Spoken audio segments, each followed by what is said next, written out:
All right, we are live. This is John Bush with the Live Free Now podcast, bringing you news, views, tips, and tools you can use to live a free, prosperous life.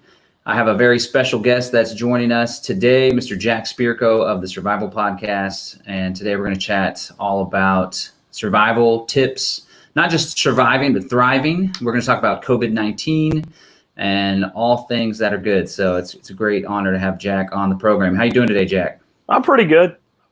Pretty good, man. Excellent. All right. Well, you're looking good on the surprise video interview. Cut, they shut down the barber shop, so I finally let my wife cut my hair with a wall razor. There you go. They're open again now, but who needs them?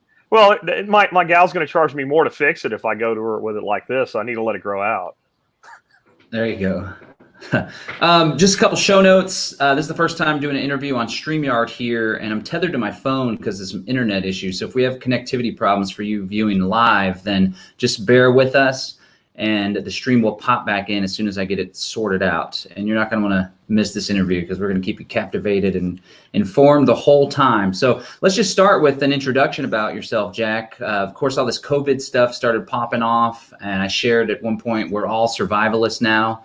Arguably, for many people, we're all socialists now with all the money being doled out. But you were uniquely poised in this situation because your history is educating people about surviving in good times or bad. Well, here we are in bad times. So just chat a little about what got you into the whole survivalism culture and about your podcast, and we can go from there. Yeah, I mean, survivalist is a perfectly good word that's been destroyed in the modern age. I was a survivalist and grew up as a survivalist when nobody used the term. Back in the late 70s, early 80s, we were prepared for things like power to go off, because if you weren't, then you froze to death. And we grew a garden because we were poor, so if you didn't have any food.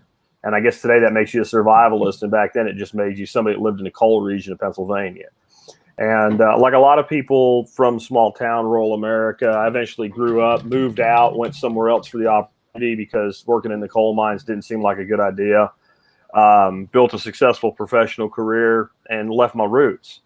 And it was probably 9/11 that really most brought me back around. I ended up a long way from home on 9/11, stuck in an airport.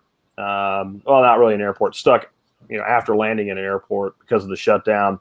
And having to listen to my kid cry and wonder, if he was going to be okay, if it was going to be safe, all that while I was away from home. And it really started my journey back toward my roots. I went back to gardening and things like that so that at least I could control my own life. Because what I had realized, I'd become really successful, but I had also become successful at someone else's control. Like people could decide for me whether or not I was going to be successful tomorrow. So I have a great job today. Do I have one tomorrow? Well, we'll see how that works. And what have you done for us lately in sales type of thing? So I started that journey back. I started building companies of my own shortly after that.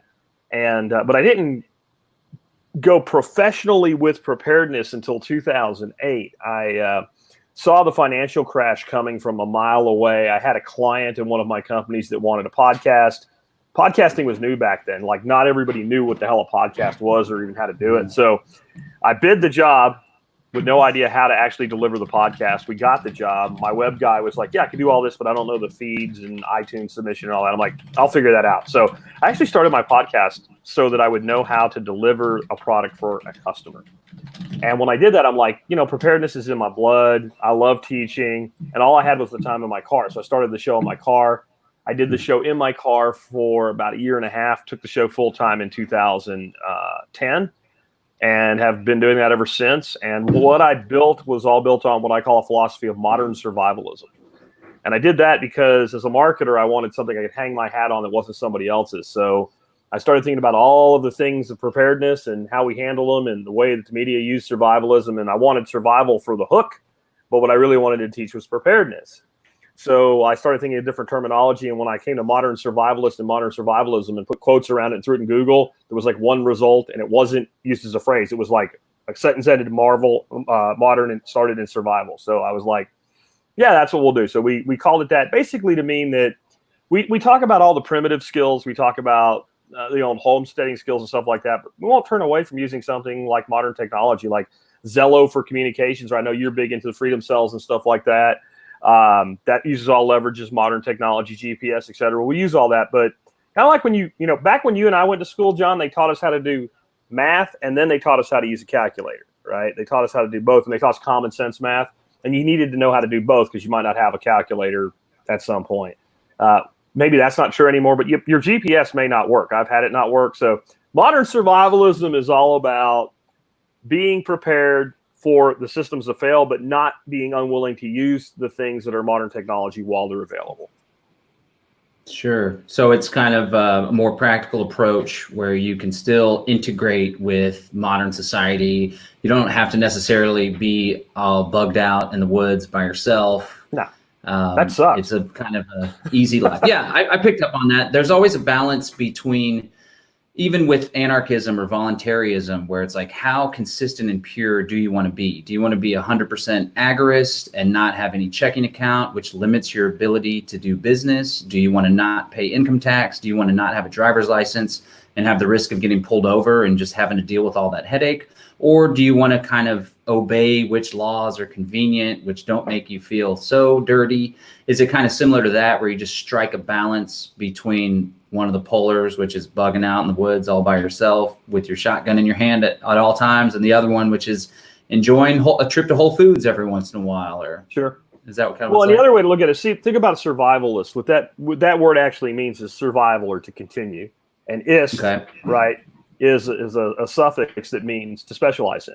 So survivalist actually is a person that specializes in surviving. Well, I don't know how much time a lot of these people that call themselves purists but aren't have ever actually spent in the wilderness on their own with no systems of support, but it's a really good way to get dead. So if you actually are someone that specializes in survival, you specialize in setting up systems in your life to support your continued existence. And alone in the woods, I mean, you might as well spend your 75 years, 85 years of life in a room alone with the curtains drawn eating Navy beans. Then you'll survive, but will you really enjoy it? I like people. I like to go out. I like to do things. I like to have modern conveniences. I just believe in systems of redundancy. So if those things fail, I have something to fall back on. The purist is always interesting because you'll show people like, well, here's a basic way to start a fire with a lighter. Because believe it or not, people don't know how to start a fire with a lighter. You know, this is they're trying to light a log that's this big or something. Like, you'll never survive without friction fire or whatever. And it's like, do you drive a car? Do you have a car? Do you have a refrigerator? Oh, you do? Then shut up, if that makes sense. I hear you. Okay, well, I want to talk about your practical skills and strategies in the context of COVID, because obviously that's what is in everyone's face and some people's bodies. So you and I have a very similar take on COVID, and it seems like as time goes on, as long as you're not completely hard-headed and you're willing, for some people, willing to admit that perhaps they got it wrong, more and more people are seeing through the veil that the state, that the WHO, that the government's put up. Trump seems to be a little bit more on the side of reason through this whole thing. But why don't you just give us an overview of your take on COVID? Is it as bad as the media is saying? Is it completely illegitimate, a total fraud? Or maybe is it somewhere there in the middle? What are your thoughts on COVID? I think somewhere in the middle is a good place to start that. Exactly what the middle is, though, is like, if you have two ends like this, is the middle dead center, or is it, leaning to one side or the other, is really the way to look at this. And I think that there's so many layers to this, that how far on the spectrum we are from the story that we're given versus the story that is changes depending on what aspect you're talking about with it. There is a virus, and they call it COVID, SARS-2. It is relatively new. I believe that. I don't believe there is no virus, or it's 5G or something like that. It is a new novel coronavirus, which my response to that, though, is we have new novel coronaviruses every year, year in, year out. I had something this year. I haven't been antibody tested yet, but my gut is when I get antibody tested, like a lot of people that have had this weird thing that's similar to COVID, I probably won't have had COVID-19. Based on the infection rate in Texas being now estimated at 3%, there's a 97% chance that it wasn't COVID. So what about that virus? How many people died from that virus this year that were called other respiratory infections? So I think the media has obviously taken this and run way too far with it. The other side of it, though, is, John, these people that say there's nothing, or that none of these new deaths are tied to the COVID SARS-2 virus, I don't think that makes sense either. I had people tell me that, and I'm like, well, I have a friend who I've known for 12 years who's an ER doctor in Seattle. So what? The New World Order got to him and he lied to his buddy from 12 years ago. And how many, like, that doesn't work in a conspiracy. So I think it's somewhere in the middle. But I also think that if we look at it, dude, you've been watching the same data I have. It doesn't seem like the lockdowns really did anything. Like areas that had a low prevalence of the virus would have had it with or without a lockdown, and areas that had a high prevalence would have had it, without a lockdown or with the lockdown. It didn't matter.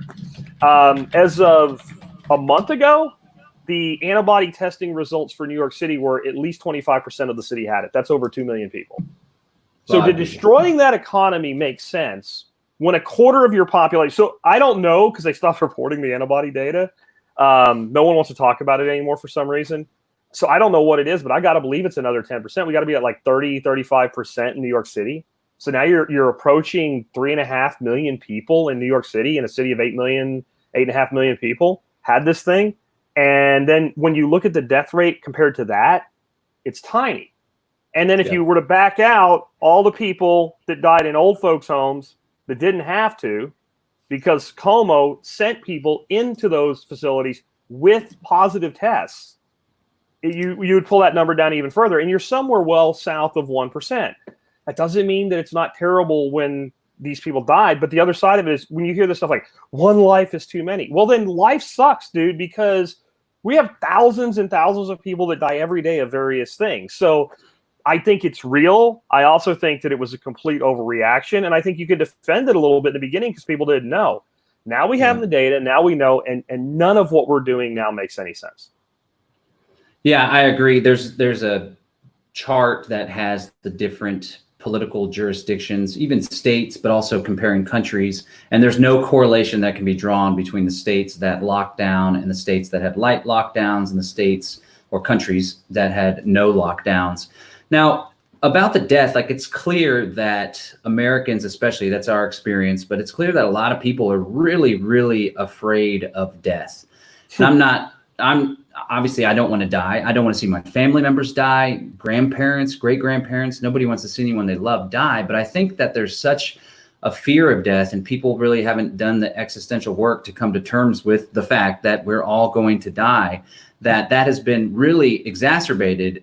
That's exacerbated the problem and people's willingness to basically be further enslaved with all these little micro controls as well. But I'm seeing this crazy phenomenon that's taking place that would seem kind of counterintuitive, and I'd love your take on it. It's that if people are so afraid of death, why do you think that people are so resistant to good news surrounding the virus? Like you just said, I've been banging on these antibody tests as soon as they came out, because originally it was conveyed that it's a 2 to 4% mortality rate. Even 4% which mortality rate sense. was being pushed out there, which seems really scary. Like that's a lot of people that die to get it.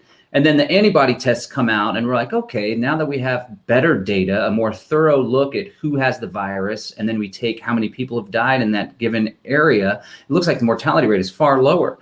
When information like that is shared in a calm, rational manner, a lot of people seem to resist it and not even want to hear it. Why do you think that is? So first you got to start out with how they got into the mental state they were in the first place, and it's real easy to see why they wouldn't come out of it. So this is a disease, and it does kill people. I think you and I both agree with that. There are people that get this thing and they die. It might be a very small number of healthy people that fall into that.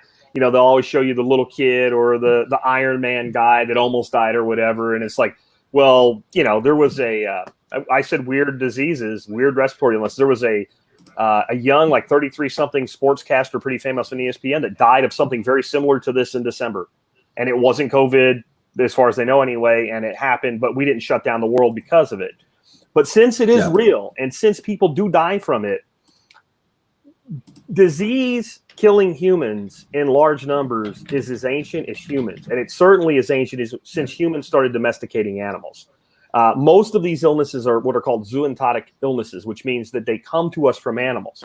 And until we started domesticating cattle and poultry and stuff like that, we got almost none of these. They just didn't happen. And because it's very difficult for nature to make this leap. Why would an illness that infects a buffalo, a water buffalo, infect you? But when you take that buffalo and you domesticate it and it stays with you generation to generation, and the viruses co-evolve with the two species, you get the leap and the jump. And as that leap and jump has happened, if you look through history, Smallpox alone, of all the times it broke out, estimated by historians, killed 1 billion people. 1 billion people. The plague wiped out, 40 to 60% of the population, depending on whose numbers you believe. Okay, that is hardwired into our ancient genetic memories. That is in us as humans. The same reason that when you're in the woods and something's there that might want to eat you, all of a sudden the hair stands up on the back of your neck. Even though you don't smell it, you don't see it, you don't hear it, there's an innate piece of you that remembers being prey. And then all of a sudden something's going on, whether it's 2-legged predator or 4-legged predator. Hey, everybody's had that experience. You walk into a place, you go, oh, something's wrong here. So when this gets touched by people you trust, experts, it grabs onto that. And that ancient fear that's inside all of us. You and I are not... The reptilian brain. Right, yeah, we're not immune to this. I'm going to force myself to use logic and reason to see if this tracks. Most people are not big on forcing themselves to use logic and reason. So now they buy into it. Now they go out and buy so much toilet paper, they build a toilet paper fort to hide in. They go out and they make public statements about how important this all is. And then they start virtue signaling with their masks and everything else. And they do this for a long period of time. And then along comes people like you and me, and we're not experts. We're just quoting other experts who don't happen to have the pulpit of the state and say, hey, this isn't what you think it is. Now, this person's already went out and told everybody they know, all their family, they've accepted the sacrifices, they've justified shutting down the economy, and you want them to stop doing that. Good effing luck. Right? Good luck, because that person has so much of a vested interest. And our old friend that answers so many of these similar questions is back, John. Cognitive dissonance. Now the mind is actually in pain because the new data conflicts with the pre-existing belief. Once a belief is established, changing that belief is far more difficult than establishing the belief. If I had played some cruel trick on you and made sure that everybody that ever knew you told you that orange was blue and blue was orange your whole life, and we made sure that every book you read, then we could go back and even show you the timeline of this being done to you, of you being deceived. We could even show you a video of us all getting together and say, when John's born, we're going to tell him blue is orange and orange is blue. And it would still be very, very difficult for you ever to accept that orange was orange and blue is blue. And that's what you're seeing here. They tied into this ancient fear. And I don't necessarily I'm not big on it's all a plan. I think what happens is incompetence breeds stupidity through the power of the state. And then once you set down a path, the state becomes vested in that, and then they harness it and use it. So I don't think in the beginning, like, they all got together at New World Order headquarters and tied in Bill Gates on a conference call and said, here's what we're going to do. I think what you had is a bunch of governors, a bunch of mayors, the president himself, all going, oh shit, 2 million Americans are going to die. What do we do? But then once they lay that down and they start to see how they have advantages to it, plus now, let's say you are a governor in a state that's still locking down heavily. And you look at this and think, maybe I was wrong. What do you think, John, are the likelihood of that person coming out and going, I got this wrong, we should open back up? Can they do that now? Politically? What happens to Cuomo if he comes out and said, we totally screwed this up, we shouldn't have shut down the economy? He's dead, right? I'm asking you. Yeah, I read in Sweden, actually, they admitted that they made some mistakes as far as not being more secure, not being more forceful with locking down the nursing homes, which a lot of the deaths everywhere are coming from nursing homes.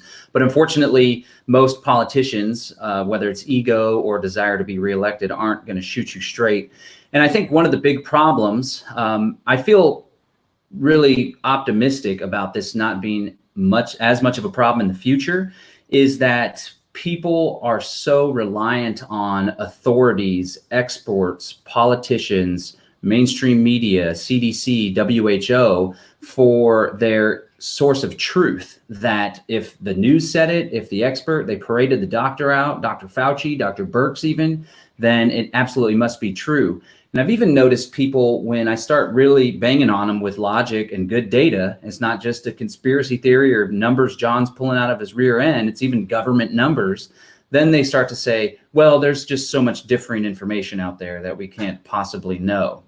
And I did a video recently where I was trying to like encourage people that are maybe a little more weak-minded, or even not as strong in their desire for change, to encourage them to take a position, because there's so many changes that are taking place right now, negative changes. Many of them aren't going to go away, that we ought to take a position. One of my good friends from high school, my best friend actually, he recently called me a piece of shit and said he's lost respect for me because I shared a video from JP Sears where he was like mocking people that get all their info from the mainstream media. But it was actually really powerful video, and it touched on what you talked about, how he says, I don't like to hear competing data to the data that I consumed when I was most afraid. That's definitely got to be the truth, when I was most afraid.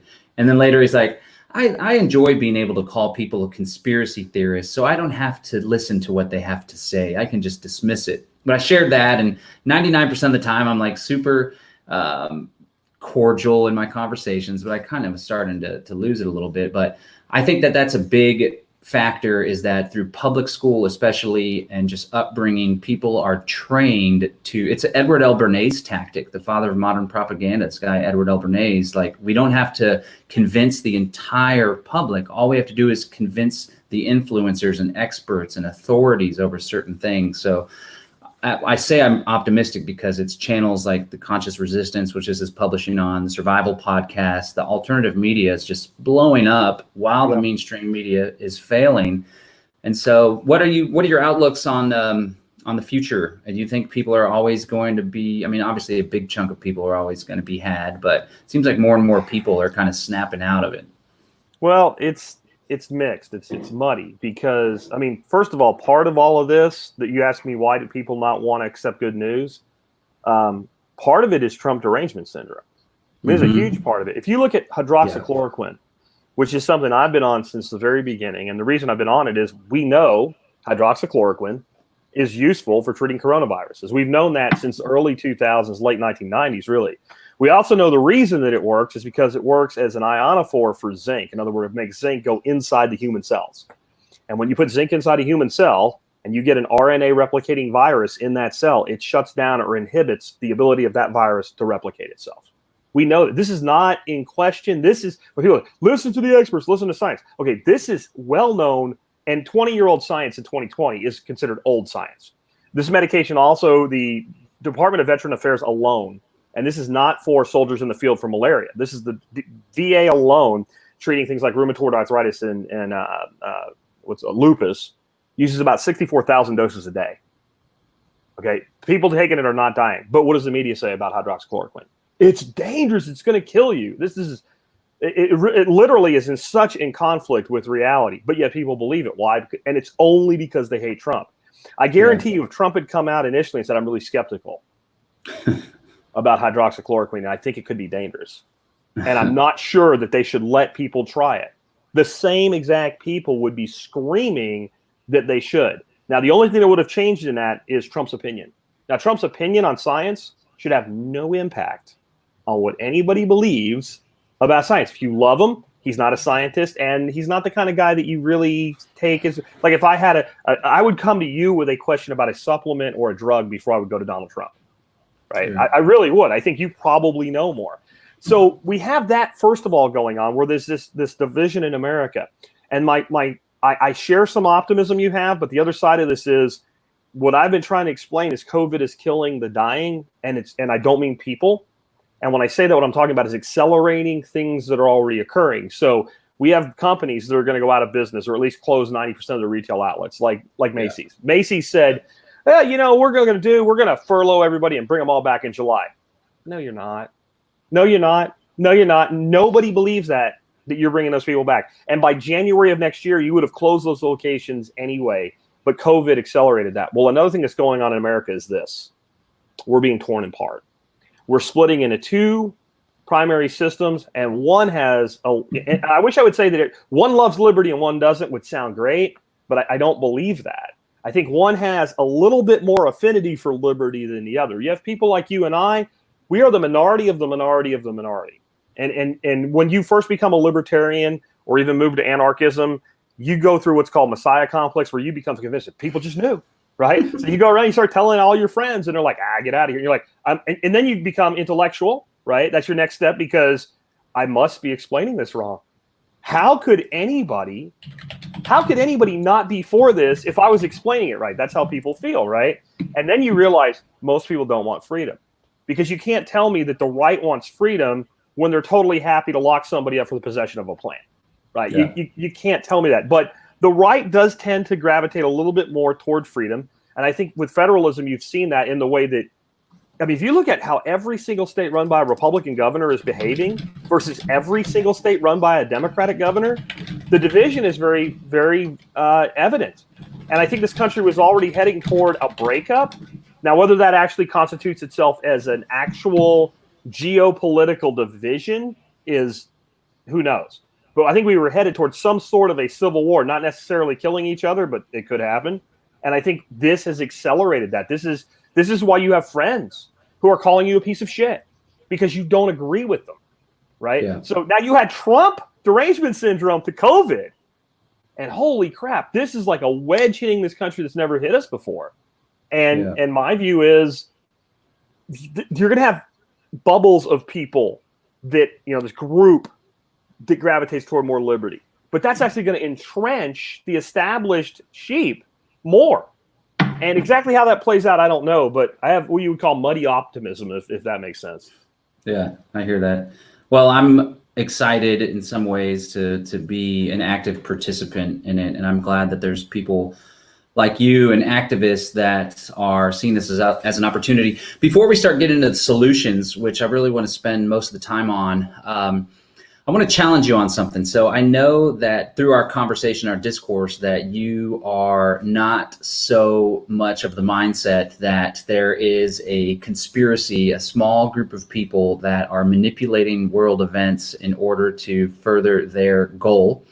And I want to challenge you on that. So just to preface, it's not even my belief, actually. I'll speak in terms of fact. It is a fact that there have been small secret society roundtable groups, like the Milner group that started early on, and Cecil Rhodes and the Rhodes Society, and then that morphed into the Council on Foreign Relations, the Trilateral Commission. Of course, the Bilderberg group is a big common one. And these groups of these individuals, the Rockefeller family and the Rockefeller Foundation, is a great personification of this whole thing. Illuminati, as some people call it, or New World Order. They have stated that their aims are to create a global government that is totalitarian in nature. They've even stated that they would like to see a reduced population in their various UN documents and stuff. It's in there. They don't come out and say, we want to kill a bunch of the population. We're going to do this through our deception. They actually do talk about using deception and secrecy. So the question is, when a pandemic like this comes around, and when we have documents like there was a Rockefeller Foundation scenario, a paper where they projected what would happen, and they had one of them called Lockstep, and they said there's going to be a pandemic, there's going to be uprisings, and the economies are going to be shut down, people are going to be sheltered in. This was like back in 2000, I think, and people are going to rise up and they're going to fight against their government. And this is one of the scenarios. And then you have Bill Gates and ID 2020, where they have an alliance of interdisciplinary non-governmental organizations, governments, corporations. Their stated agenda is to identify the entire public, right? And then you have the Gates Foundation financing programs in Rice University to not do an implantable microchip, which a lot of people are like, the vaccine's going to have the chip. I don't think that's the case. And maybe if it is, I don't know about it. It hasn't been shown, hasn't been proven, but there is like they do a micro tattoo. This is Rice University, funded by Bill Gates. So isn't it possible? And in my view, I would like to ask you, isn't it even more likely that these individuals have positioned themselves in a position of power? They've anticipated the pandemic, whether they caused it or not is not important. But isn't it likely, or definitely possible, that this is all being played out according to a plan in order to further their goals of control, shutting down small business, and especially the big goal of getting everybody ID'd in one form or another?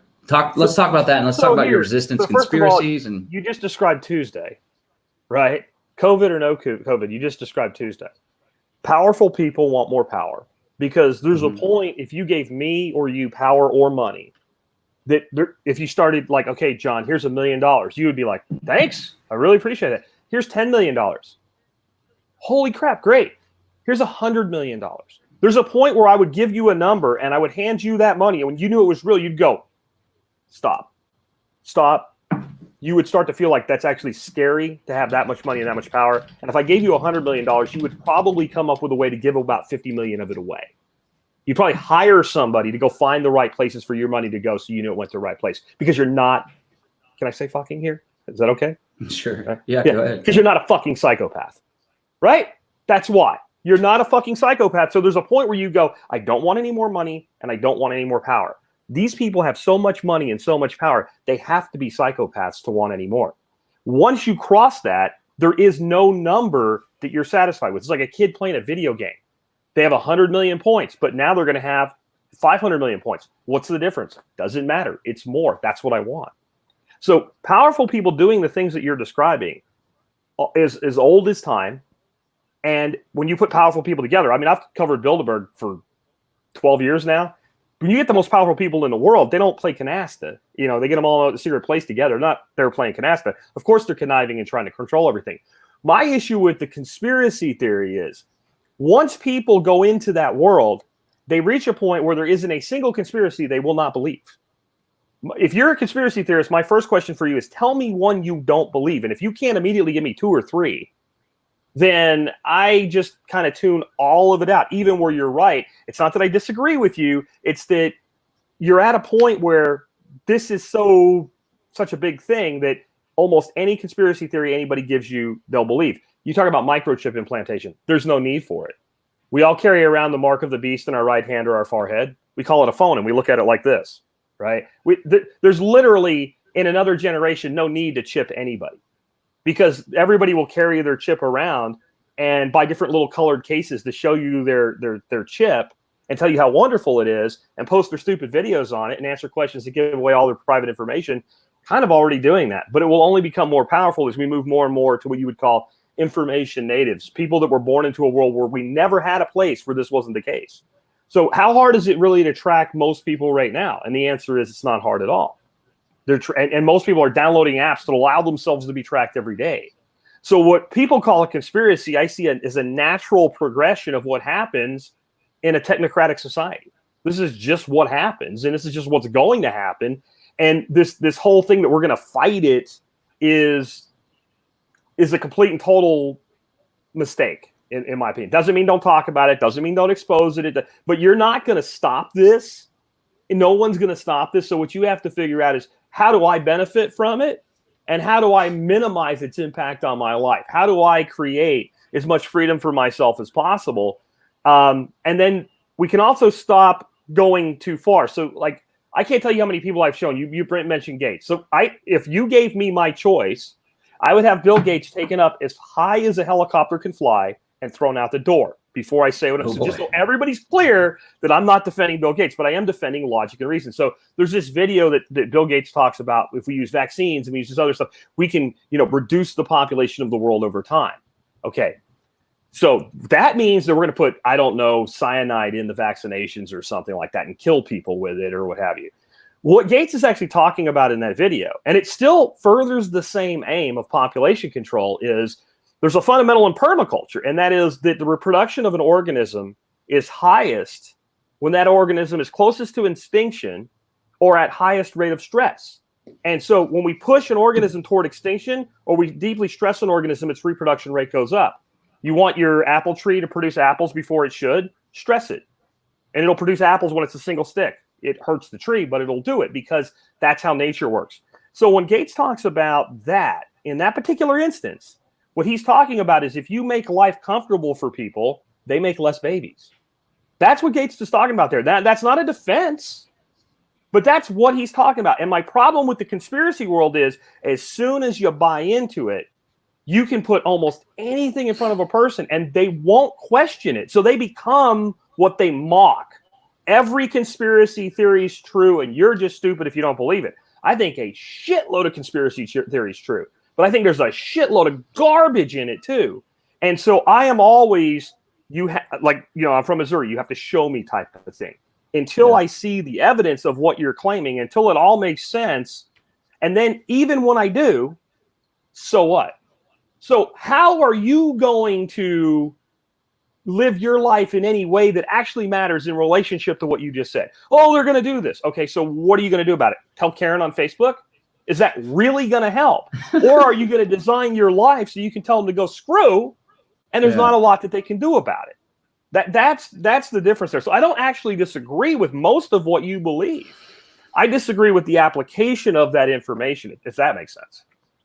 No, that makes perfect sense. And I really appreciate that. And one of the biggest audiences I have is in partnership with Derek Bros, the Conscious Resistance Network. And a lot of the folks on the network are deep into conspiracy theories, even many that I'm like, now, wait a second, it's not all the Jesuits, or there's some deep stuff there, right? A lot of trading children for pizza true. Or something, like, you know, like, and well, then the Pizzagate stuff. I don't know if we want to get into that, but there's something there. This, right? So what happens is like Pizzagate, and they put this picture of Darth Vader on a wall, so that means it's true.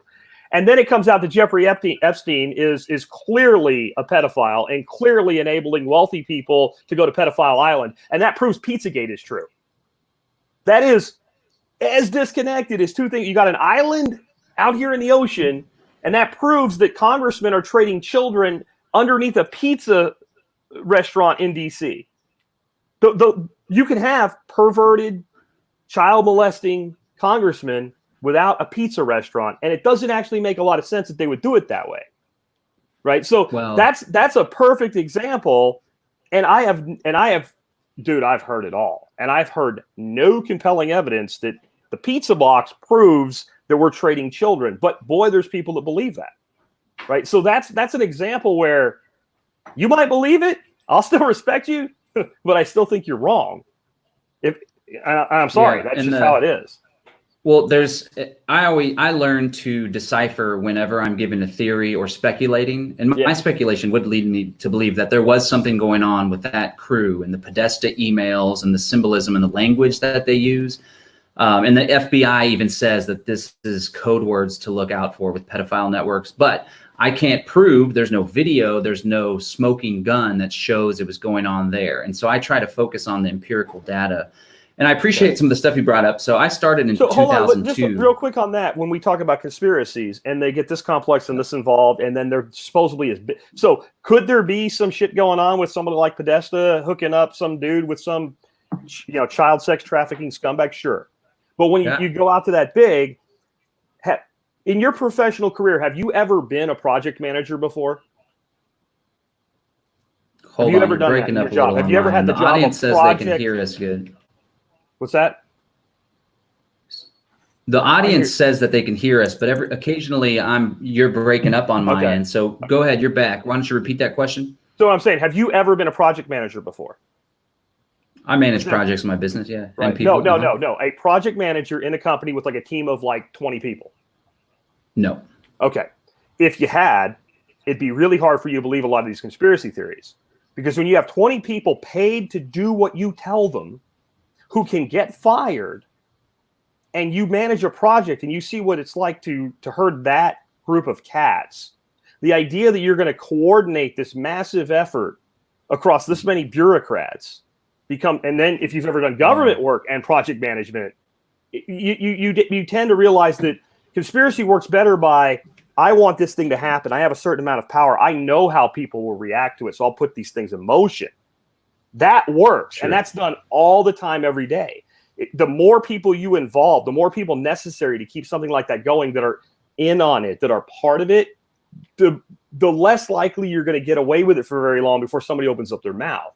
Think about how many things get leaked so quickly. So we have this massive network of pedophiles in the basement of a pizza market or whatever, and there's literally nobody that says, hey, I was part of that and I'll admit it now. Or, hey, I'm blowing the whistle. Or, hey, I'm that kid that this was done to.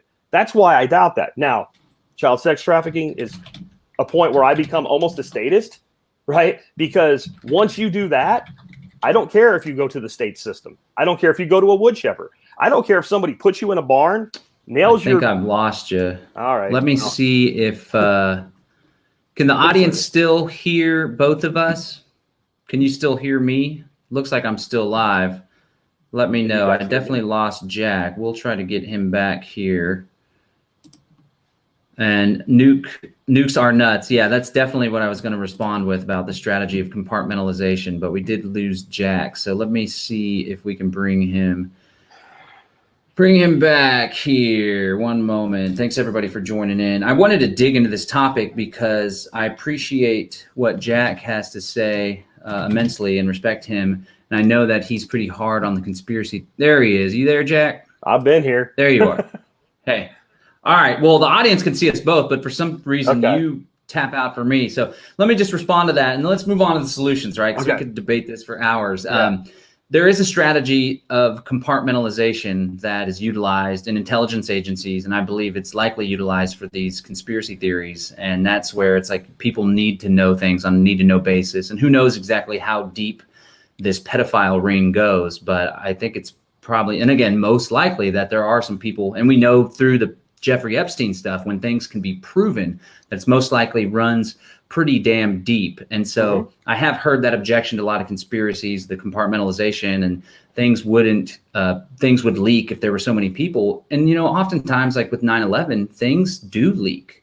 And you do have like Sybil Edmonds, for example, the CIA agent, or maybe she was FBI, that started blowing the whistle on being told to stand down and stand down orders. And then you have like who was he? He was one of the White House staff persons when 9/11 was happening, and Dick Cheney was telling him to shoot down the planes, and that slipped up, right? And so a lot of these conspiracies, even as big as 9/11, there are little holes that end up coming out. Rudy Giuliani saying that we knew the towers were going to come down, so we had to move our stuff. So, but I want to draw this distinction. I want to give some advice perhaps to a lot of the conspiracy theorists that are watching, that our position is far more compelling when we leave the speculation at the door or on the floor, whatever the expression is, and we focus on empirical evidence, video, science, physics, pictures, even though all that can be doctored and manipulated. And that's what I started doing along 2002. And early on, when I started with just conspiracies and I was totally drinking the Alex Jones Kool-Aid, I thought that it was all a conspiracy, and every single world event and every piece of political action that took place was part of this grand conspiracy. Then when I learned more about libertarianism, I started to understand self-interest and the idea that there can be politicians that are doing shitty things because they're trying to make more money for themselves, gain more power, or, which is often some of the worst type of stuff, when they actually genuinely think they're doing good for people. And I also reached a conclusion which caused me to maybe take a step back from the conspiracy theory stuff, because I was early on 9/11 Truth 2002. That's when I challenged people with a lot of this QAnon stuff. And I'm like, I'm not sure that, do you have a source for that? And they're like, you haven't been paying attention. You need to do your research. It's like, brother, I've been doing research since probably when you were like in elementary school. And so I realized early on, though, I banged my head against the wall for a good 5 to 10 years trying to wake people up about 9/11. And it reached a point where in 2002, I bring up 9/11 Truth and people would shout me down. I got kicked out of my ACC college class for doing a talk on it, for being unpatriotic. Well, fast forward 5, 10 years, and there's more and more people that are like, yeah, I do believe that the official story is BS. But the point is, I think there's been a critical mass of people that believe the official story is bogus and that maybe U.S. government had something to do with it, or at least let it happen. But like you said, so what? Well, There's exactly, been no justice. So what, right? So in that the police instance, state marches on. The DHS is still there. I don't think you can. So it's like, what are we going to do about it? Anyway, I don't know if you can hear me again, John, but you can put me in that list of people that do not believe that 9/11 happened the way that it was explained. But yeah, exactly. So what? In fact, I would say there's probably at least half of Americans today that believe more what truthers say, if you want to use that word, than the official storyline. And what difference has it made? Has it changed anything? What are we going to do about it? They're not going to do shit. Most people aren't. Even if you convince them that you're right, they're not going to do anything. And you used a very important word there, and that's how you get solutions: self-interest. You teach people what's in their best interest for them to do. And so the number one way you create a libertarian is create a small business owner. You want to create a libertarian, create a small business owner. It's much easier to do. It's very easy to convince somebody to take a shot and go establish a business. Let them make their own money. Let them pay double the Social Security. Let them see all of the regulations. Let them see all the things that hold them back. Let them kill themselves. Let them pour everything they have for 2 or 3 or 4 years into something and just be getting ahead barely at that point. and understand somebody wants a little bit more now, and you have a new libertarian. It's way easier. Teach the person to act in their self-interest, and they'll move toward liberty because, well, liberty's in your self-interest. Yeah. Yeah. Okay. Now let's get on to that, right? So people can tell people about conspiracies till they're blue in the face. I think that helps to undermine the legitimacy of the state when people are like, oh my God, I can't believe the government is capable of that. It makes it easier for them to tiptoe along towards total freedom. But at the end of the day, I think the most effective way to get people pulled out of their slumber and building the free society we all want and deserve is through practical doing action. So let's spend the rest of our talk, maybe about 20 more minutes before we wrap up, on practical tips and solutions specifically for survival. So when it comes to the context of, we have lockdowns, pandemic, food shortages in some areas, potential further economic collapse, maybe even a depression that we could be led right into because of these problems. What are some of the starter things? Maybe let's talk in the context of someone that just lives in an apartment or lives in the city. Maybe they have a small garden in the back. They don't have much going on. What are some of the first steps that you would encourage people to take in order to get more secure? See, the problem with that question is we're in the middle of crisis right now. It's kind of like saying, what is the basic things people can do for fire safety while that person's home is beginning to be engulfed in flames? So I hate to be this way, but if you have done nothing up till this point, this is one of the hardest times to get started there's ever been, because there's restrictions on your movement, there's restrictions on your spending, there's a collapse of the economy, there's an increase in cost. And I said for 12 years, it's so cheap to be prepared. I don't know why everybody wouldn't do it. It's the cheapest form of insurance there is in the world. Food is cheap.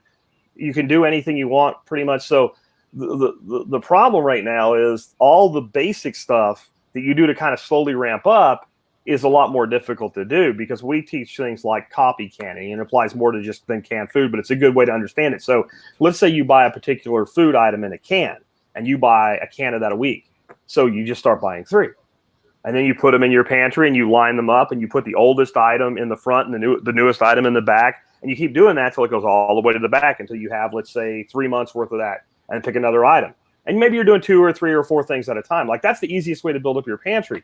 Right now, you almost have to buy what you can get when you can get it in a lot of instances. And then, so the getting started thing, man, I wish I could say like it's all the same as it used to be. And right now it really isn't. And I guess, though, the way that you have to think about this to figure out because I don't know what it's like for you when you go to the supermarket, and you and I don't know what it's like for the person in Bud Lake, New Jersey when they go to the supermarket. So how can I tell you or them what to do? Right. So the way to think about this is, I don't care if it's COVID.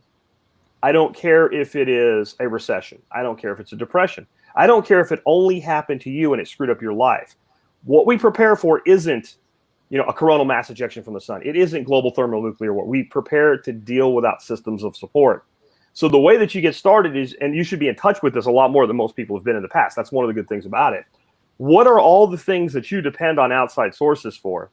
And how do you become either self-sufficient or self-reliant in that system? And that is 2 phrases people put together. They don't belong together. They're totally different things. Self-sufficient means I don't need outside sources for this. And I can go on infinitely without an outside source, right? Self-reliance is how long I can exist, a time bank, without that outside source. So if I buy beans, I'm not a big bean eater, but let's say I buy dry beans. I have 6 months worth of beans, but I don't grow any beans. I'm exactly 0 self-sufficient, but I'm 6 months self-reliant. Does that make sense? And so you start figuring out, for you, in your situation, where does it make most sense to develop self-sufficiency, and where does it make the most sense to develop self-reliance? Because you might figure out it makes a hell of a lot more sense for you to buy an $800 generator and 120 gallons worth of gasoline than to spend 20 grand to put solar panels on your roof that will never actually run your life the way that you want it to yet anyway. You see what I'm saying there? You got to figure out, for you, how do I extend this quotient of self-sufficiency and self-reliance based on my income, my threat tolerance, where I live, my geographic risks? Because everybody's like, oh, gee, now it's recession that's the problem, or possibly depression. I've always said, if you get a pandemic, you get a recession. Now, government pulled one on me here and responded to this one so draconian and made it so much worse than it had to be that even I'm like, holy shit. this is what we've done to ourselves. This is the biggest self-inflicted wound that history has ever recorded. No one's ever done this much damage to themselves when it didn't have to happen, I believe, ever. I mean, the only thing else you could even compare it to would be a war, but at least in a war, you're dropping your bombs on the other guy. This is literally, we're bombing our own cities economically. But we were always going to get this, and I always thought we would get exactly what we have. Like, this was I didn't see this as the one, which everybody found really astounding, because I was always the one that said, my biggest concern for the world is the pandemic. And the way they've responded here, the reason it didn't surprise me in the end is if this, let's say this was a different type of pandemic, John. Let's say this was the original SARS and it spread like this. And we did have a death rate like the original SARS. Let's say 20% of the people that got this were dying. And we didn't have 80,000, 800,000, who knows how many asymptomatic cases. Like when somebody got sick, you saw it, and 15% of those people died. And it spread the way this is. They would do exactly what they're doing now, because you tell me what else they could do. This is the only solution you have if you get that level of pandemic. It's like we got a pandemic that's nowhere near that bad, and we took the extreme response of a lockdown and like they call it quarantine, but it's not a quarantine. This is not quarantine. Quarantine is where you get sick, I put you in quarantine. This is house arrest. And my big concern here when we talk about optimism is, the optimism is that people are basically saying at this point, that's nice that you want us to lock down. We're not going to do it. The lockdowns are ending because people are deciding to end the lockdowns. And that's another thing that I said would happen earlier. People are like, we're going to stay locked down for 18 months. No, we're not. Because Bill, who can't feed his kids, is going to, all this crap, all you people out there that are going to get together and you're going to have this open up demonstration in Austin or Dallas or whatever. Don't do that. Go to work. Get everybody, just instead of screaming and yelling, we want to open up, you just open up, and that's what's going to happen. The downside is, if we got a real pandemic, when I say real, I'm talking about high death rate, high mortality, really overloading the hospitals, not just in a couple of trouble spots, but everywhere at one time. As much as it sucks, this would be what you would have to do. So what happens 5, 10, 15 years from now when we get something that is that, and everybody says, we're not doing it this time, and you get non-compliance at a point where people shouldn't be complying because the government said so. If I thought my odds of dying were actually really high, if I spent a lot of time in social situations, guess what I would do? Not do that. No one would have to tell me, right? My entire life has been predicated around developing the ability to bug in or to bug out whenever my odds of survival are increased by doing either one. So if you get me to that state, I'll do it naturally. I think we're heading to a point where we may get the real pandemic that I always thought was coming, something with that 15% lethality rate, or even the 2.7% they say this is, because it isn't. A real 2.7% with a higher spread rate, and you are looking at hundreds of millions of people dead around the world, and everybody's going to say, it's the boy that cried wolf. That's actually my big concern long term now. Yeah, I can hear that. So you said bug in or bug out. Tell us what people ought to weigh when they choose whether to bug in, hunker down. If they're able, they need to be prepared to hunker in and hunker down, or bug out. What are some of the things that should go into someone's thought process when deciding which would be better for them and their family? So if you go to any, like today, it's all Facebook groups and stuff like that. It used to be old school when I started, all forums and stuff. This was the big debate that people would have for hours and hours and hours that could be settled that fast. Bugging in. You bug in when your odds of surviving are greatest by bugging in. Bug out. You bug out when your odds of surviving are better by bugging out. It's that simple. So people would have this debate with me, and I had one guy, all my comfort items are in my home. Why would I ever bug out? Because there's a flood. Because the hurricane's coming. Because there's an earthquake and your house fell down on top of your head. Because there was a fire. Because there's a forest fire. And like there's 100 reasons you would bug in. Right. So then people say, well, if everybody's coming to get me, why would I bug in? They'll come get me. Well, because maybe they're not. Because maybe there's a pandemic, and the best thing that you can do to survive is bug in. Maybe you're bugging in because the government made you. Right. So when this happened, I try to stay cognizant of this and not downplay the actual problem, because the actual problem is the lockdown. Right. I try not to downplay that to other people, like so many of the virtue signalers do out there. With, all you have to do is stay home and stream Netflix or whatever. Like, I don't really care about social distancing. I don't like most people anyway. I like to be alone. I like the quiet. I have 3-acre property, right? I can go out there and I have created this amazing property for myself. You tell me to stay home? Fine. I don't care. But the average person wasn't prepared for this. They're sitting there with a freezer that's about as big as a laptop, about that deep, and they're trying to store meat. Good luck with that. Like when all the meat started disappearing, I'm like, it'll come back because people are going to max out their capacity. And right now, have you checked how long you have to wait to buy a deep freezer right now? No. August. Wow. That's the earliest delivery date on a chest freezer. So if you didn't have a chest freezer, you don't have a chest freezer. You're not stockpiling meat. So bugging in is probably the thing that we should spend the most time preparing to do because it's the most likely thing that we'll have to do. And if it's doable, it's almost always preferable. Do you want to stay in a tent in the woods, at a shelter, or in your house? Like, if you have those choices, most people would want to stay in their house or their apartment or whatever. But then you have to look again at critical risk. Like, if you had the ability, let's say you had 2 places you could live, and you primary residence was in New York City, I hope you went to your other one. And that's sort of bugging out. You're bugging out to your own property. Like, of course, Gretchen, what's her name, Whitmore, interfered with that in Michigan, where she said if you had an upstate place, you couldn't go to your own house. I'm sure people went anyway. But you see what I'm saying? Like, you go wherever it makes the most sense for you, but then you need to be prepared to do that. So a lot of people think, well, so bugging out, I'll have my bug out bag. Well, a bug out bag, 72-hour kit. So it's designed to keep you relatively comfortable, alive, safe for 3 days. Well, what if you can't go home? So your bug out plan has to be a hell of a lot more than a bug out bag. And John's gone again. Anyway, I don't see the chat or anything, guys, so I don't know if y'all can hear me or not. Plug in, that would be ideal. Now we're back. Next time I do an interview, for those of you watching, I'm going to have my router set up. I've gone through 2 routers, and neither one of them worked. But okay, so if you bug in, obviously one of the most important things you can do is focus on food production. So why don't you hit us on some critical things that people can do in their backyard or on their 3 acres in order to have some self-sufficiency when it comes to food? When it comes to food, like, this is another one of those places that people always think they're going to do it someday. And you got to start wherever you are. You got to start now. And you got to be realistic. It's not as easy as people think it is. It takes a lot of work to go from seed to the fruit. And yeah. Well, and this, the whole survival seed bank. So this person has, like, they can plant a 2-acre garden and they're going to put it in a tube and bury it in the ground or whatever. And that just doesn't work. So to me, if you want to produce your own food, you need to start now. And then you need to be realistic about what you're not going to be able to produce. And you need to store that.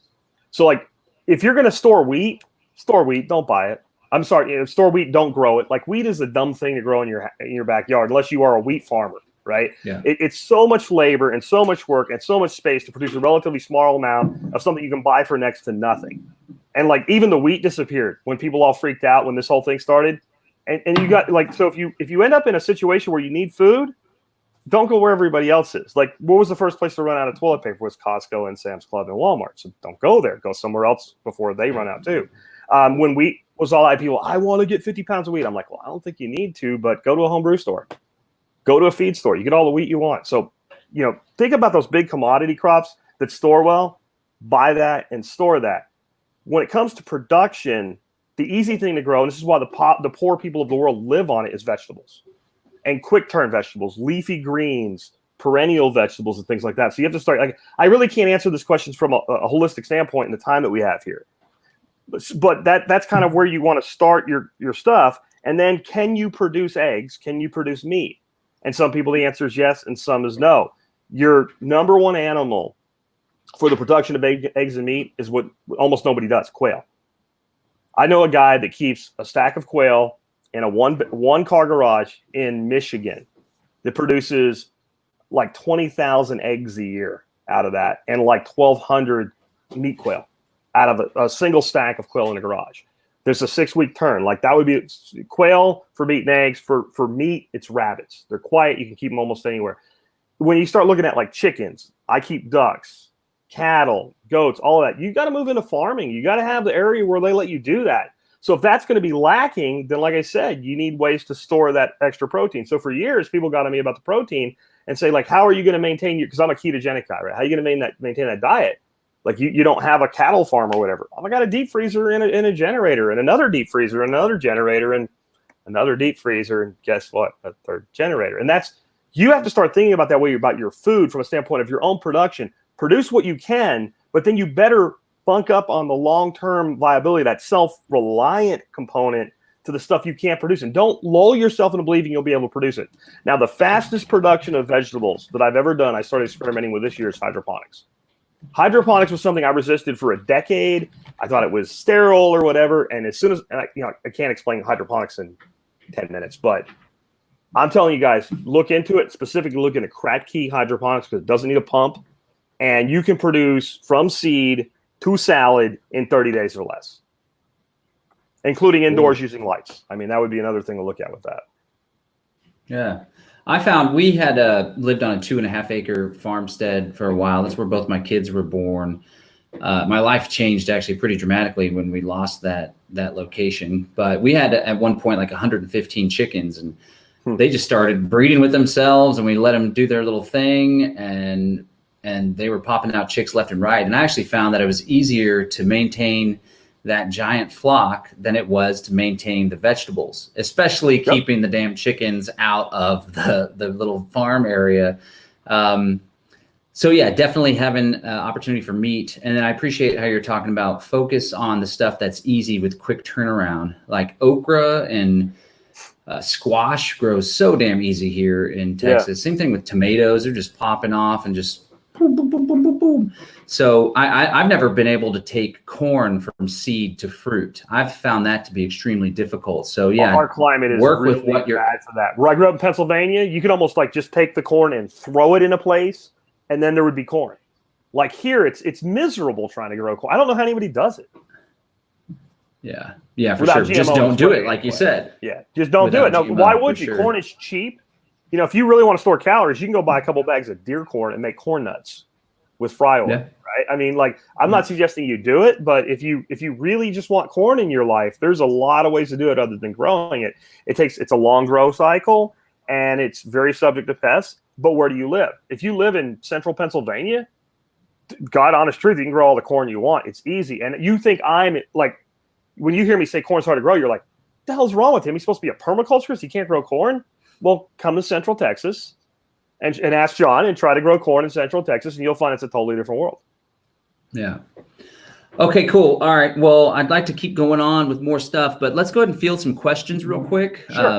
And then I'll let you go. I appreciate your time and coming on the Live Free Now podcast. Somebody asked earlier if you're still into keto and carnivore. I am into keto. I have never been into carnivore. I've always been kind of a high veg, low carb keto guy since I went into this. I let my health go to crap a few years ago, really bad. And in August, I had kind of a health scare, and I decided like, I'm too young to go out that way. And I went full keto, and I've been there, and I've never left it. And I drink very little now as well. And I've stayed with that.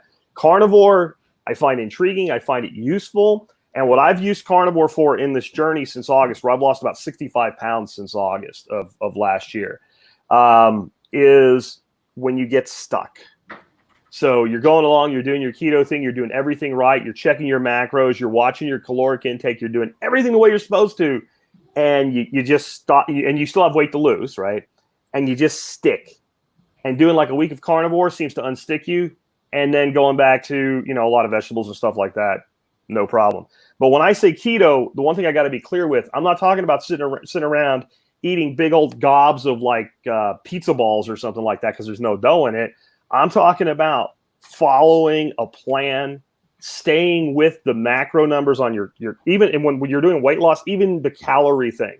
Now I've gotten down to a weight where I want to lose about another 5 pounds. And so I work on it, lose a pound or two, and then I just go to more of a freestyle. And what I've determined is the people that say that you can go keto, you can eat as much as you want as long as you don't break the rules and not gain weight, absolutely correct. I have not put a pound back on in this journey at all. However, if you're 65 pounds overweight and you start that way, you may even have a week or two where it falls, but you will plateau, and then you've convinced yourself that you really can eat as much as you want. A pound of human fat, I believe, has something like 4,400 calories in it. It's like if we take a pound of human fat, it's either 3,200 or 4,400, somewhere in that range. You can't be eating an excess of 8,000 calories a week and burn 4,000. That's not going to happen. That doesn't biochemically work. I think your body will eliminate the excess if it doesn't need it and if your hormones are right. But if you've screwed your life up and you're going to take this journey, folks, get Nazi on it, man. You got to be Nazi keto until the weight comes off, and then you can live more of like a paleo. Like you can live very paleo once you get the weight off. But to get that weight off, and then I guess part of that too is how long. Like I did this shit to myself for 10 years, right? And I knew better, and I did it to myself for 10 years. So I had to go on really aggressive therapy. But yeah, and I'll never go back, and I'll never go back to eating any other way. Right on. Yeah, I did keto for a couple months, and I found that I was in the best shape of my life, and I had the best energy. And it's a struggle for me because I really like fruit smoothies, and it's hard for me to keep the sugar down. The carbs I can handle more, except I like my popcorn and my gluten-free hamburger buns. But all right, here's another question. Let's try to hit these quick so we can hit. Click on that with your hamburger buns. They're called carb balanced tortillas. Put butter on them, throw them in a pan, toast both sides of them, put your burger on that. You won't miss your bun. Those things are great for everything. Now go ahead. Right on. All right, I'll give that a try because I like burgers. It's hard to let those go. Patricia Croft, tell me if you can see this. Do you see that question there on your screen? Does he have any plans if he gets trapped? Cool. She says. Good.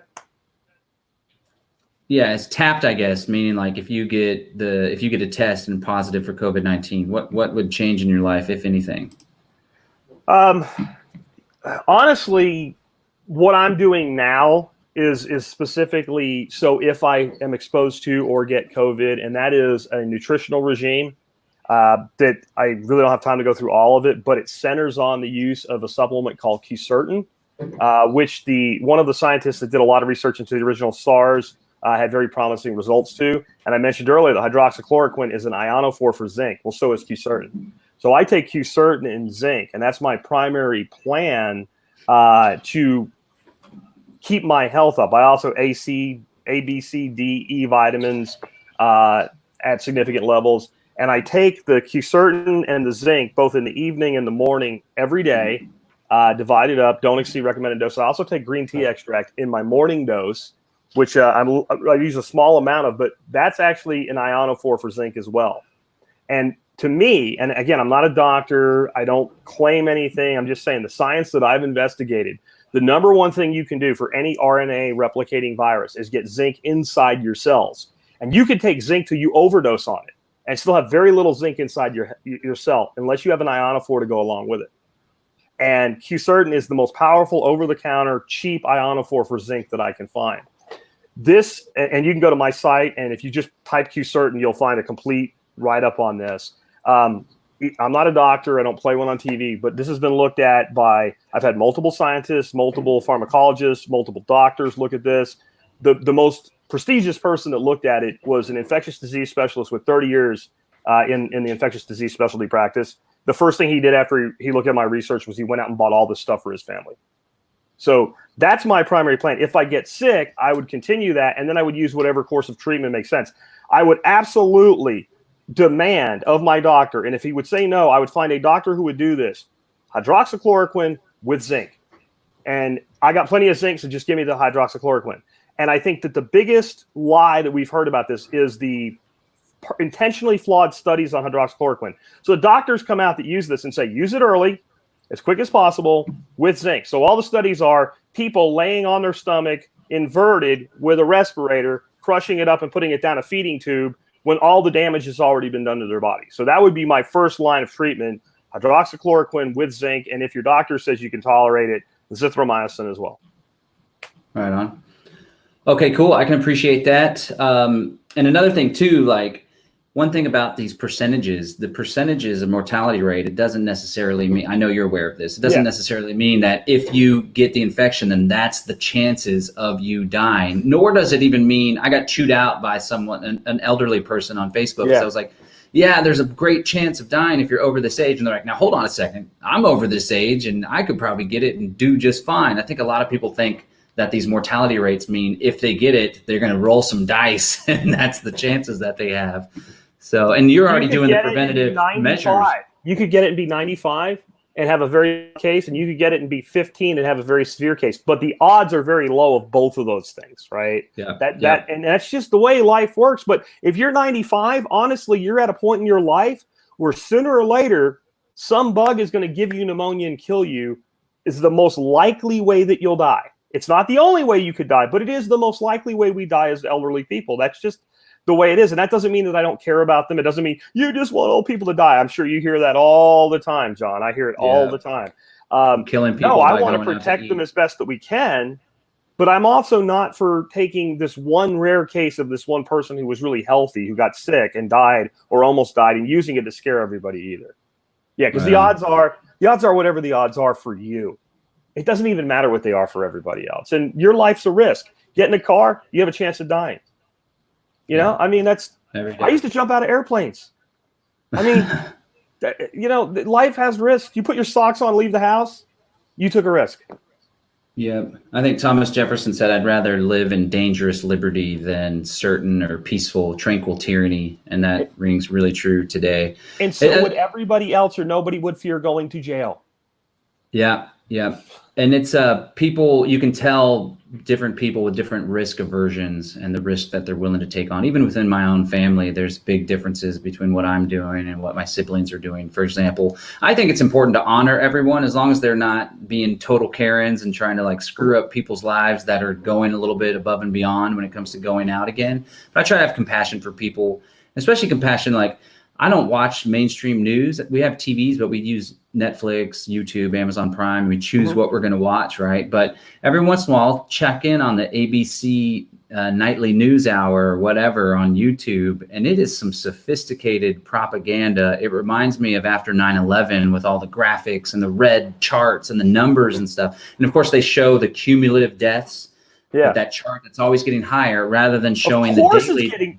That's the one. There's more. Well, it's cumulative, so of course there's more, right? And so then, I have like, compassion for folks. You know, you tell people something like, "Look, according to IHME, who everybody's basing this on, the denominator is somewhere between 6 and 25x what the reported number is." No, it's not. So you show them on IHME's new site, because they changed it all up because the old one was an embarrassment and they needed to make it go away because all their predictions never happened.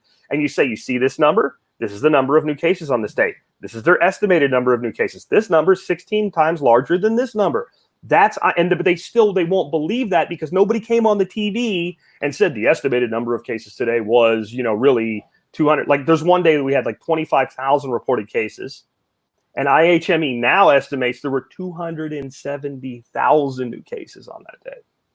Now, what does that do to your death rate? What does that do to your risk rates? What does that do to everything? It drops them by 25, 30 fold. That's what it does. Yep. And like, when you say that, it's not because I want grandma to die. It's because math. And you wonder why they teach Common Core, John. Because you and I can do that math in our head and go, wow, that just, right? But if you're doing Common Core, I guess you're drawing circles now to figure it out. Are there any more questions before we? It's trouble. Yeah, last question here. Question, Jack, you once talked about an intentional community build, ended up being too costly. What are your thoughts on buying up an old dying town? And maybe you can just talk about intentional communities in general as a solution to all the crazy stuff going on. It's really, really difficult. I mean, I have an incredible reach. When I decided I wanted to do it, I put out some forms and said, here's 2 different ways you could partake in this, and here's what the cost would be. And I was able to do an estimated raise of capital of $5.5 million in 48 hours. And then a person from the FTC who likes what I do instead of doesn't like what I do came to me and said, if you do this, they will put you in federal prison. And then I had people going, you should do this anyway. And I went, no, I'm not going to federal prison. Really hard to fight for liberty from federal prison. I ain't Nelson Mandela or whatever, you know. And then even when we did something, it became very difficult to wrangle people into this. This is what I said. A lot of these ideas that sound great, if you've never been a project manager, they're like, oh, well, we'll just do that. If you've ever been a project manager before, you're like, yeah, okay, I get why there's a problem here. The way I've seen this done, where it's actually worked, has never been a bunch of people get together and create a libertarian commune. I've never seen that work. What I've seen work is one person move to a place and start doing a thing and then saying, you know what? There's a house over there for sale.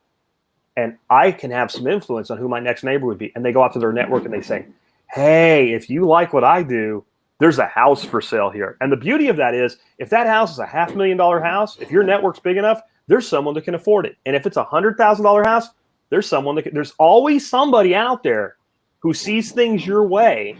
And then you have a house and they have a house. Because what you'll find is you and I agree a lot and we disagree a lot. And I have my place and you have your place. And the big thing we agree about is, unless I'm actually hurting you, I should be, and unless I'm hurting somebody else, I should be able to do anything I want on my property, and so should you.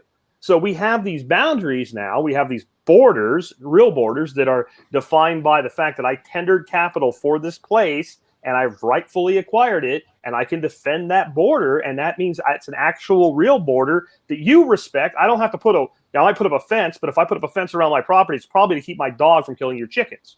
It's not to keep you off my property. You kind of just respect, that's Jack's place, and I go when he invites me under the terms and I respect that the other way. And that's how I've seen intentional communities work. A dying town might be a great place to do that. It might be a really great place to do that. One place I saw this work out was, of all places, California. And it was kind of a dying town. And what happened is a guy moved in and he made his little permaculture backyard and said, gee, I wish I had more land. Got another person to move in next door. First thing they did was take the dividing fence between their property down.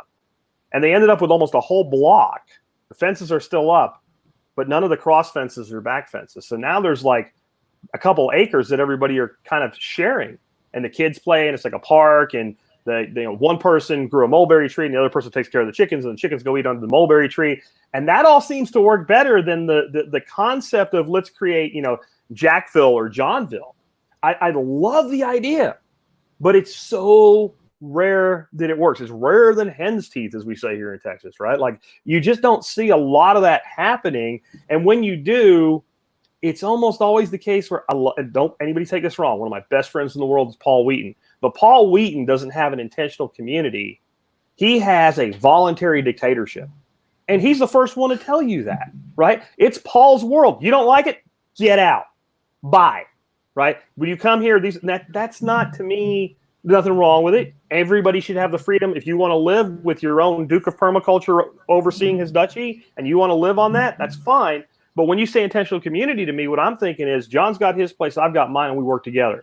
Nicole Sauce from the Living Free in Tennessee podcast has done a better job of this than anybody else I've seen. And all they really have done is said, hey, here's a place for sale. Let's go out to that network and let people know. And I think that's probably the best way to do that. And I'm trying to do it here. Like, when I see a house go for sale, I get on instant messenger and what have you, and I let everybody I know, hey, man, check this place out. And what I also do is, like, so if a place goes up for sale and it's a $500,000 place, my buddy Brian Black, I'll text him that link, right? But the guy I know that works, for Lockheed that makes $15 an hour, he's not going to buy it. Why would I annoy him with that? But when the more affordable place goes up for sale, then I'll send that. So that makes sense. And I think that, like, that's the best thing you can do is, like, people naturally move away and you naturally move in the people you want. You're big on freedom cells and stuff like that. You've been talking about that a lot lately. I think if you want to put a group together around a more general idea and let the concept of having each other's back naturally form. Every place I've seen that work.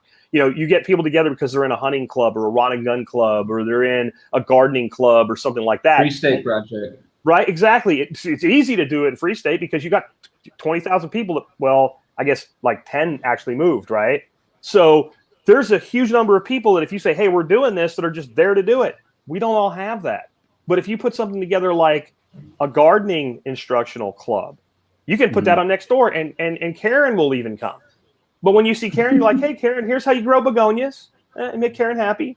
But you also, like, when I'm there and if I'm running something like that and John Bush shows up, it ain't going to be long before you and I figure out that we're a little more alike than I am with Karen, right? And then so in that group, there'll be a naturally occurring subgroup. There'll even be a naturally occurring subgroup of Karens. That's great. They can go make pesto together, right? But there's going to be a natural John Jack component to that group. And the bigger that group gets, the bigger that subgroup will get. And then you let that relationship lead. every time I've seen somebody try to put together like a prepper group, any kind of anarcho group or anything like that, and that's what they come out and that's what they're looking for from the beginning, it never seems to really gather momentum or steam, because like if I see that, then I'm like, okay, well, are you crazy? Because there is a component among us that's crazy. You and I both know that. We you know crazy. You've seen crazy. You've seen crazy, right? I've seen like crazy eyes crazy. The other thing is it a Fed? Right? Because that is a thing. You talk about conspiracy theories. Once you start talking words like survivalist, prepper, freedom, whatever, it attracts feds. Even if you build a group, so you build a group and you're trying to expand that group, and it's built around that ideology publicly, and somebody sticks their hands up and says they want to be part of it, what is your first thought? Are you a Fed? And if you're not thinking that way, maybe you should be, because there's a history of that type of thing going on. But a gardening group doesn't really attract the feds, right? So a gardening group or a fishing group or a hunting group or something like that. Where I grew up in Pennsylvania, we had rod and gun clubs that took the place of bars. There was a lot of subgroups that were built out of something like that. Or we had volunteer fire departments. That created tons of subgroups. If you're into guns and gardens, you're probably into liberty. I don't know a lot of people that are into those two things and not. That's just something to think about. Yeah. I appreciate the more organic approach, kind of just let it play out and pan out. Lead with the relationship. And common interest. Lead with common interests. Cool. Okay, great. I'd love to dive more into that topic, but we're already at an hour and 20 minutes. So let me just leave with this last comment here. Third Eye Vision 11 says, super stoked to see Jack on the Conscious Resistance. My two favorite content sources. Your episode on mental health last week was much appreciated, Jack. So thank you, man. We got some common listeners, so I really appreciate you coming on and sharing some of your insights, some of your wisdom on survivalism with us. We'll definitely have you back on the future. Do you want to share where people can check out your podcast and follow some of your work? Yeah, check me out. You can find me at thesurvivalpodcast.com, or if you don't want to type all those letters in, tspc.co. Everything's there. 2,600 plus episodes, been going now for over 12 years, about a quarter million listeners a day. So if that many people are listening and like it, you might like it too. And if you have a subject you want to know more about, I promise you in 2,600 episodes, we've covered it. There's a search bar. I keep all my podcasts archived for free all the way back to number one. Don't listen to number one until you listen to a few, though, because number one sucked. But that's a little encouragement there at the end, man. If there's something you guys want to do, don't worry about getting it right before you start doing it. When I started doing this show, I did it with a $20 recorder that sat in my lap. I didn't even have a microphone, driving down the road, and I built it into a full-time income in 18 months. You can make what sucks into something good as long as you get started. Right on. Good words. All right, Jack, thanks for coming on. I want to encourage everyone out there to live free, not later, but now. Peace and freedom. Thanks, Jack. Take care, man.